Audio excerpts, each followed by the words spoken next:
এবারের প্রশ্ন রোহিঙ্গা ইস্যু নিয়ে। আমরা জানি জাপানের আপনার এই সাম্প্রতিক সফরে আপনি জাপানের প্রধানমন্ত্রী ফুমিও কিশিদার সঙ্গেও এ বিষয় নিয়ে কথা বলেছেন। তো রোহিঙ্গা শরণার্থীদের তাদের নিজ দেশে নিরাপদে এবং সম্মানজনকভাবে প্রত্যাবর্তনের জন্য আপনারা কি কাজ করছেন এবং কতটুকু অগ্রসর হচ্ছেন? আপনারা জানেন যে আমাদের পররাষ্ট্র নীতিটা কিন্তু খুব স্পষ্ট, সকলের সাথে বন্ধুত্ব, কারোর সাথে বৈরিতা নয়, এটা আমরা মেনে চলি। এমনকি যখন এই রোহিঙ্গাদের অকথ্য অত্যাচার হলো, সত্যি কথা বলতে কি ওই অবস্থাটা দেখে আমাদের সেই 71 সালের কথা মনে পড়লো, যে আমাদের দেশে মানুষের উপর তো এরকম অত্যাচার হয়েছিল, তা আমরা তাদেরকে আশ্রয় দিলাম একটা মানবিক কারণে আশ্রয় দিলাম। আশ্রয় দেওয়ার সাথে সাথে এদের চিকিৎসার ব্যবস্থা, খাবারের ব্যবস্থা সব কিছু আমরা প্রথমে, তারপরে তো পৃথিবীর অনেক দেশ গেছে, প্রথমে তো আমাদের নিজেদেরই করতে হলো। এখন প্রায় 5টা বছর হয়ে গেছে।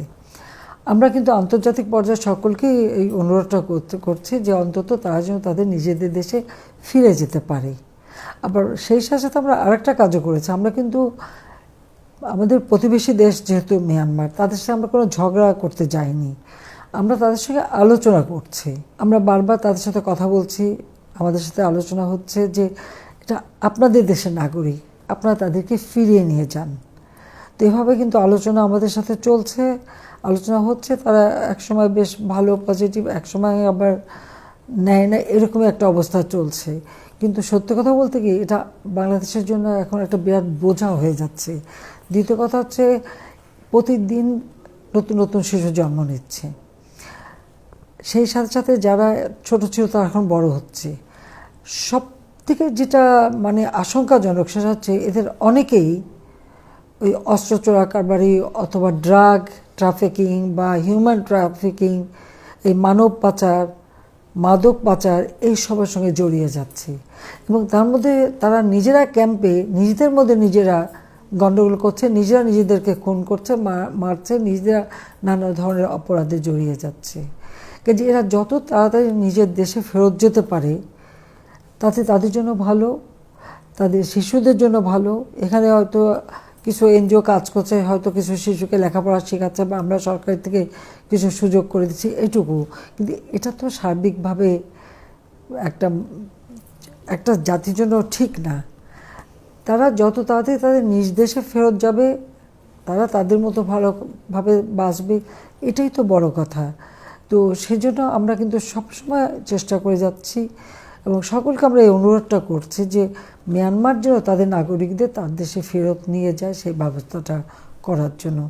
দ্বিতীয় কথা হচ্ছে যে ইউক্রেন যুদ্ধ এবং করোনা ভাইরাসের সময় এই যে সারা বিশ্বব্যাপী অর্থনৈতিক মন্দা দেখা দিয়েছে, তার ফলে আগে যে সহযোগিতাগুলি আসতো সেটাও কিন্তু কমে যাচ্ছে, আর এদিকে এদের জনসংখ্যা বাড়ছে।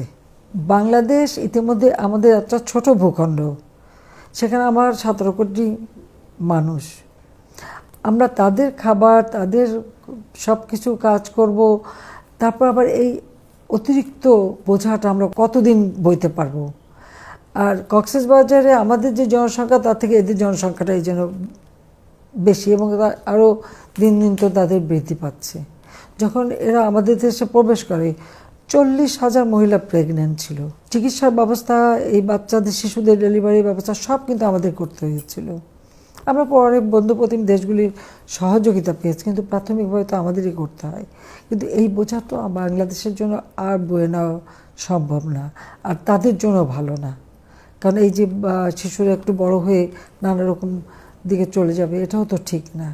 সেজন্য আমি সবসময় এটাই চাই যে ওরা নিজের দেশে ফেরত যাক। আমরা আলোচনা করছি আমাদের তরফ থেকে, যেমন মিয়ানমারের সাথেও আলোচনা হচ্ছে, আমরা আসিয়ান কান্ট্রির সঙ্গে আলোচনা করছি, অন্যান্য দেশগুলির সাথে আলোচনা করছি। সবাইকে জাপানে যখন গেলাম সেখানে এটাই আলোচনা হলো, এবং সে বুঝতে পারে সবাই যে না এই সমস্যাটা আছে। তবে এটা হচ্ছে মিয়ানমার, সেখানে মিলিটারি গভর্নমেন্ট, আসলে তারা তেমন কারো কথাই খুব একটা কান দিচ্ছে না। এটা হচ্ছে সবথেকে বড় সমস্যা।